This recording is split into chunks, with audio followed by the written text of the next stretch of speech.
Hello viewers, thank you for tuning into Agricultural New Directions Agribusiness. Today we are going to be doing artificial insemination in pigs.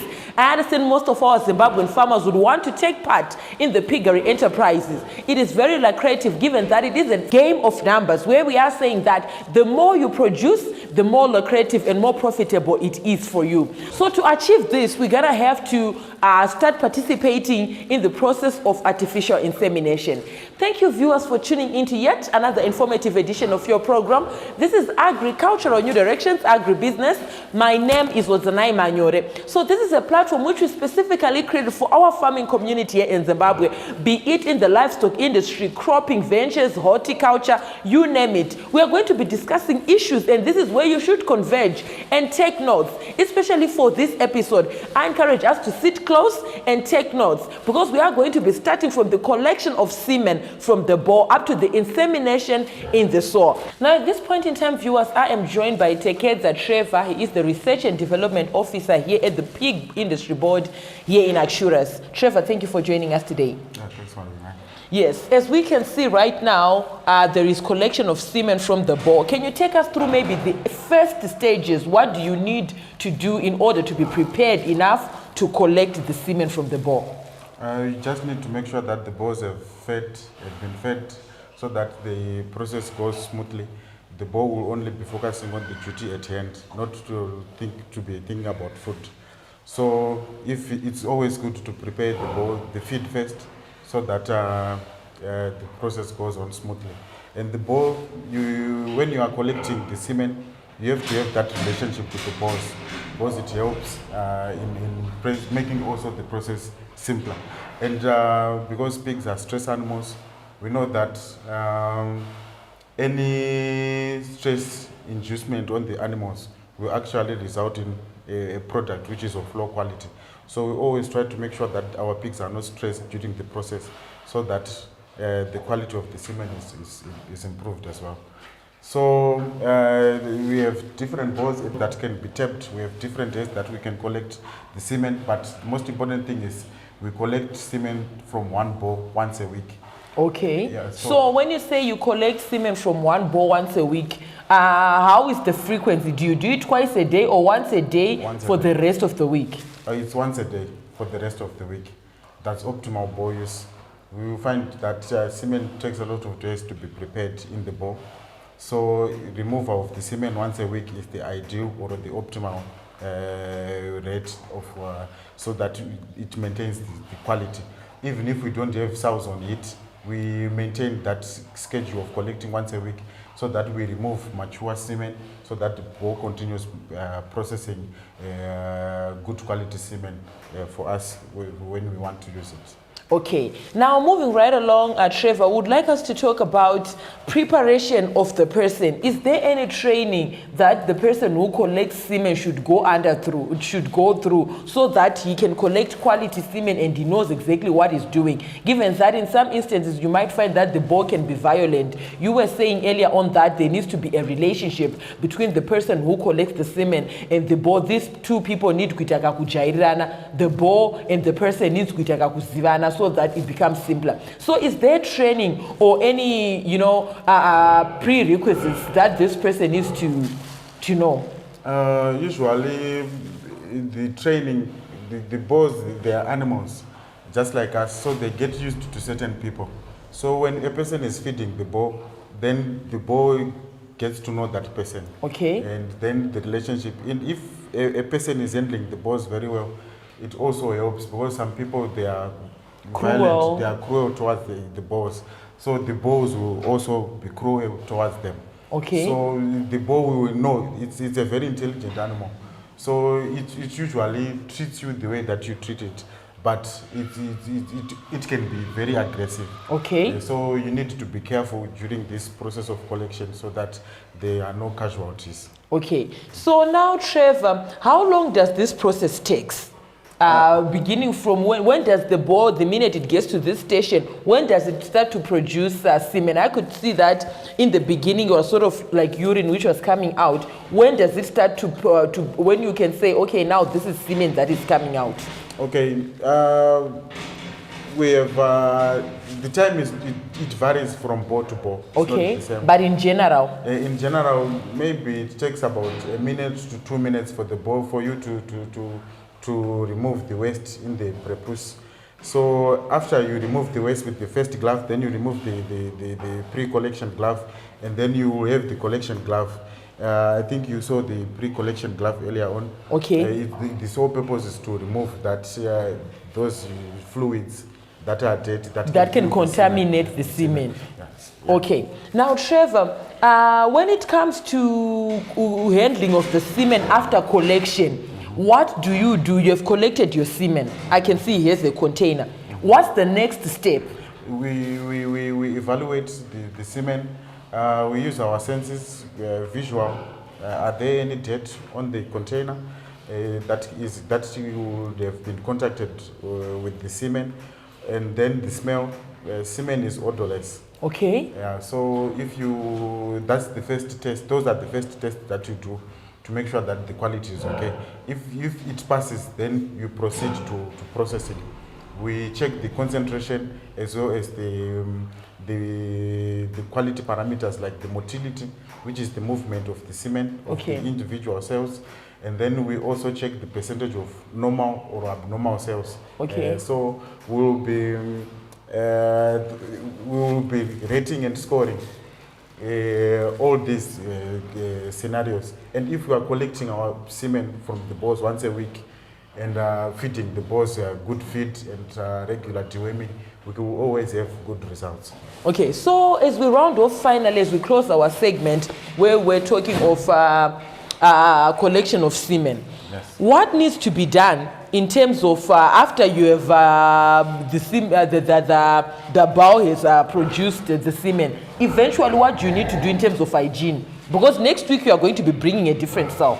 Okay, after collection like this, the pen is thoroughly cleaned. Okay. We just use water, and this environment, we have biosecurity measures. Things that are here, they are just used for this site. Okay. So that way we make sure that the diseases or this environment is kept isolated from all the other sections. Okay. Even the wetsuits, it improves on the hygiene, so that it's a micro environment. Yeah. So that's basically how we manage to promote the hygiene. Okay, thank you so much, Trevor. It was a pleasure having you with us today. My pleasure as well. There you heard it, viewers. This was Trevor Tekeza. He is a Research and Development Officer at the Pig Industry Board here in Zimbabwe. He was taking us through the collection of semen. On that note, viewers, we're going to go on a short commercial break. We'll be right back with this and more in the second segment. Stay tuned.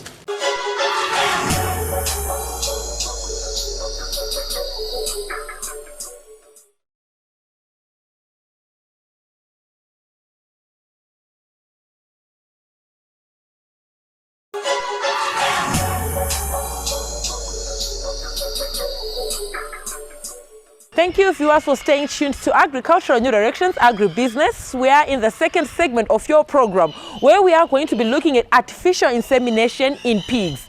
Now, viewers, we encourage you to be a part of these conversations. Feel free to get in touch with me, the producer, Wadzanai Manyore, on 0772-807-506. Alternatively, you can like our Facebook page, Agribusiness with Wadzanai. You can make a follow-up on this episode and more, and leave your comments and suggestions on our YouTube channel, Agribusiness with Wadzanai. We are also now available on Twitter, and our Twitter handle there is at Agribusiness110. Now, earlier on, before we went to the break, we were at the laboratory where we're doing semen collection. I was joined by Trevor. He was doing the collection and taking us through the process and the procedures of collecting semen. At this point in time, we're going to be discussing of the care of semen. Taking it from there, stay tuned. Trevor, we are in the second segment. Welcome back. Yeah, thank you. Earlier on, we were doing semen collection. We saw you collecting, a guy you work with collecting semen. Now I want us to talk about the care of the semen. How do you take care of the semen to ensure that it is in a good condition up until insemination? Okay, so the most important thing when you're handling semen is if you are buying your semen from reputable sources, you are not worried about the quality. Okay. The quality will be okay. It will make sure that your sows will conceive after the insemination. So you can, what is important is to be prepared. If you know that you are going to do artificial insemination, you have to have the container or the storage unit that you are going to use on the collection date, because most farmers, they make a mistake of looking for the container when they want to collect the semen. Okay. So it will take a lot of time for the farmer. So if you decide that you are going to use artificial insemination, you must pre-order, or you must pre-buy a cooler bag. You can make use of a cooler box like this one, or a cooler bag, or that thermoflask that is used for tea. Okay. The thermoflask for tea is the best, because it was designed to maintain temperature for a longer time because of insulation. Because what we want is to have the semen maintain the temperature that you have collected it in. Because a poor insulated container will make sure that we will have those processes of those temperature changes or conditions. If they change, then the semen is affected. Okay. So we want the semen to be maintained at 16 to 18 degrees. 16 to 18 degrees Celsius. Okay. In terms of avoiding contamination, what usually contaminates your semen? Because I know that once it is contaminated, then conception or the conceiving of the soul becomes difficult. Okay. If you have the cooler box, it must be dedicated for the semen. Okay. Because you are not sure of the other things that you can put in the cooler box, what effect they have on the semen that you put. So it will be very important to have a dedicated storage item for the semen. That will work specifically for the semen only. Okay. So that will make sure that you avoid the contamination. Okay. Now, in terms of after collection of your semen, how soon should you go through insemination after you've collected your semen? Because I understand that you spoke of a flask whereby you're saying the temperature should be between 16 to 18 degrees Celsius. Yeah. Is it possible to maintain that temperature for a week? No. Okay. Because our extender is for 6 days. The extender that we use at PIB, the extender is the feed and antibiotic, okay, which we use when we dilute the semen to increase the lifespan. Okay. So at PIB we use the medium term extender, which lasts for 6 days. So under ideal conditions, that is 16 to 18 degrees, your semen should last for 6 days. Okay. But removal of those conditions, we then limit that time, because obviously your semen is going to be, the temperature is going to be increased. Okay. From that 16 to 18 to maybe about 19, 20, because it's no longer in the container it's no longer in the facility that we use to store it. Okay. So maybe after collecting, your maximum lifespan is about 24 hours. So in terms of maximizing on your semen, yeah, we talk of it in cropping systems, where you say that you should maybe grow your tobacco or your maize during such and such a time so that you maximize on your yields.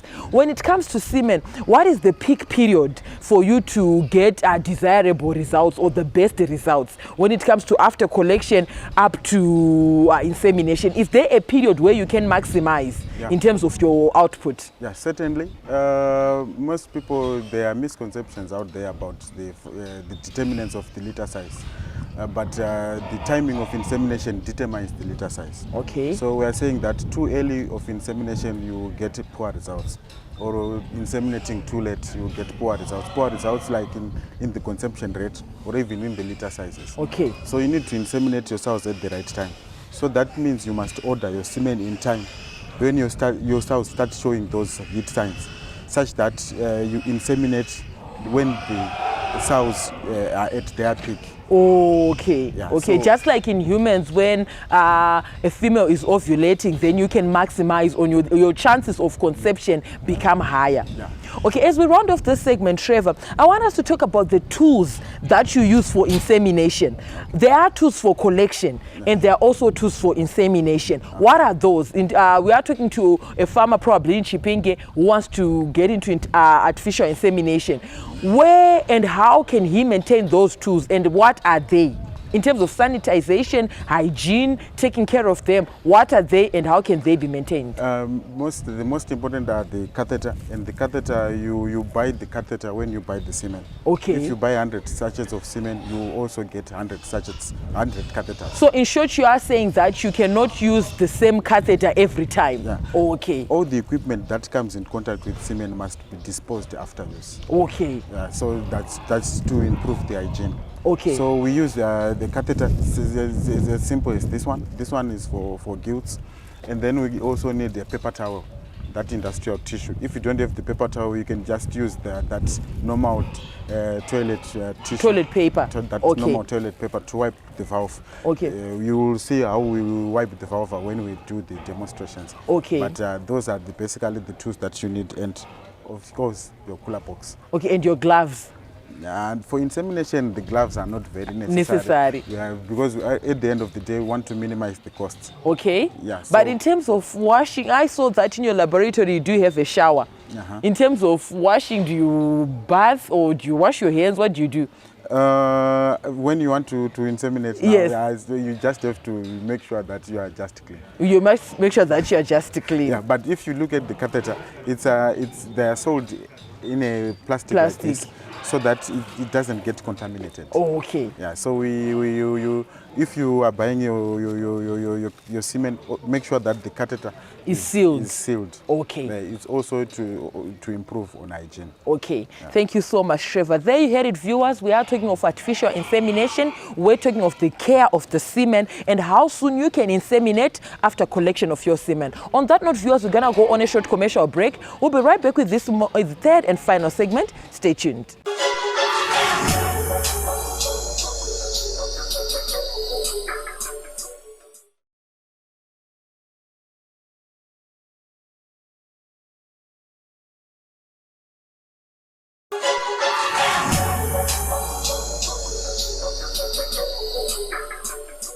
Welcome back, viewers. We are in the third and final segment. I would like to believe most of our farmers out there were taking notes, and they are sitting close to the television, taking notes on what we are discussing here. We are talking of a pertinent issue which speaks to production and productivity. You can maximize on your yields in terms of farrowing. You can get more piglets if you venture into artificial insemination. I am joined by Trevor Tekeza. He is the Research and Development Officer here at the Pig Industry Board right here in Zimbabwe. Trevor, we are in the third and final segment of our program. Thanks, Wadzanai. In segments prior to this one, in the first segment, we spoke of collection of the semen. We saw collection of semen. In the second segment, we are talking of how to take care of your semen and how best you can maximize in terms of farrowing. Now, in this final segment, I want us to talk about the condition of the sow. We understand that you are going to be inserting that semen into the sow. Do you feed the sow first before you inseminate? Do you clean it first? What condition should be the sow in to ensure that it conceives after insemination? Okay, for the process to go on smoothly, it's always good to inseminate after the sow have eaten, so that the focus is mainly on the insemination. Okay. If you can simply improve your results by inseminating after your sows have eaten. Okay. Because they will now focus on the insemination only. Okay. If you have a situation whereby you are inseminating before they eat, then maybe they will have divided attention. Okay. On feed and other things. So the environment must be, the sows must be in a comfort zone. Okay, and calm. Yeah, and calm. The temperatures are good, so that you remove that element of stress. Okay. Because pigs being stress animals, we want to minimize stress as much as possible, because stress has an adverse effect on the results that we get at the end of the day. Okay. So we have to make sure that it's cool, the sties are well ventilated, there is plenty of water, so that you can improve on the consumption. Okay. After conceiving, say you have successfully done your artificial insemination, you've inseminated your sow, how do you ensure that you avoid situations of miscarriages? Or stillbirths, but I would want to start with miscarriages. Mostly, it's very important to have a vaccination program for your sows. Okay. You vaccinate with farosure. Farosure is a vaccine to which counter the effects of parvovirus. Okay. You know, parvovirus is the one that sometimes causes stillborns and other stuff.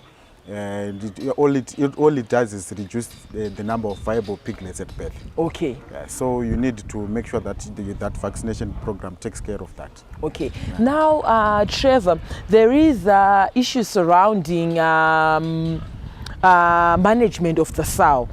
We understand that in humans, or I wouldn't say in human beings, I want to talk of in poultry, be it in egg production.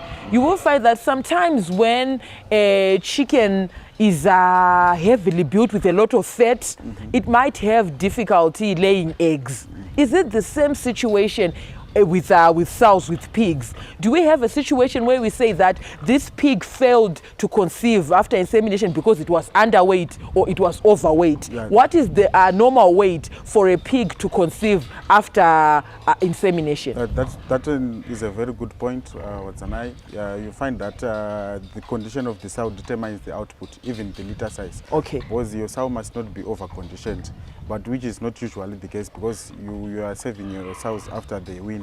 Okay. In weaning, usually they will be in poor condition. The challenges that most farmers face will be sows that are in poor condition. So the first thing that they do is that they delay coming into heat. Okay. Those under-conditioned sows. But when they come into heat now, it means that the body is now ready to receive. Okay. But the number of eggs that are shed in that particular heat period will be fewer if it is in a poor condition. Okay. And that is what we must look at mostly, the condition.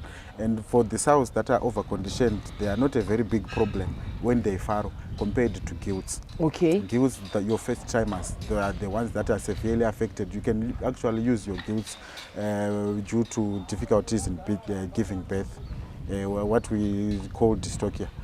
So if it's over-conditioned, then the piglets might be too big for the path.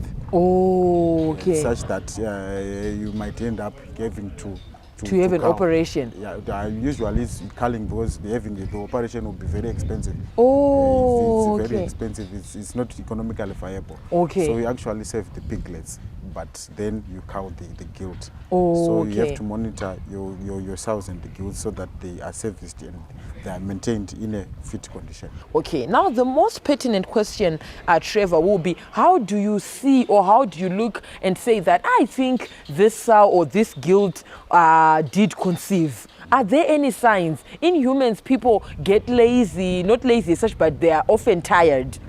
But in sows, how can you tell that this pig has already conceived and I should maybe stop inseminating or whatever? What are the signs? Are there any signs? You have to do what we call check returns. Okay. You are basically checking if the sows or the gilts, they come into cycle again. Okay. Coming into another cycle means that they will not have conceived. Okay. So usually the period is from 18 to 24 days. Okay. That's when you do that check returns. Okay. You check those out that will show signs of it again. Basically that is it. If they don't come into it on the 24th day, it means that they have conceived. Okay. But you have to monitor it throughout the pregnancy, because sometimes they can have irregular returns. They can return at day 28 or day 30. Okay. So you need to constantly monitor those heat signs for all your pregnant sows, so that you don't lose on time. You actually you identify the problem in time, so that you don't make huge losses. Okay. Now, Trevor, we've come to the end of this episode. In a snippet, what are the advantages that come with artificial insemination compared to our traditional means of mating or conception, where we have the boy and the sow come into contact during heat? What are the advantages that come with artificial insemination? The major advantage of artificial insemination is superior genetics. Okay. You find that most centers selling pig semen, they are selling either grandparent semen, which is on the higher end of the genetics, so that farmers, they can get that option of selecting gilts from the offsprings. So in terms of genetic progress, it's a step ahead, and also the bow to sow ratio is also high. You can have one boy saving up to 500 sows. Okay. So you actually save more on boar costs, because you find that for example, if it was a 500 sow unit, if you are doing artificial insemination, you only need about 2 boars. The one will be a teaser boar to assist the sows into getting into it. Yes. And then the other one will be for collecting the semen. But if you were using natural mating, you will need about 25 to 30 boars.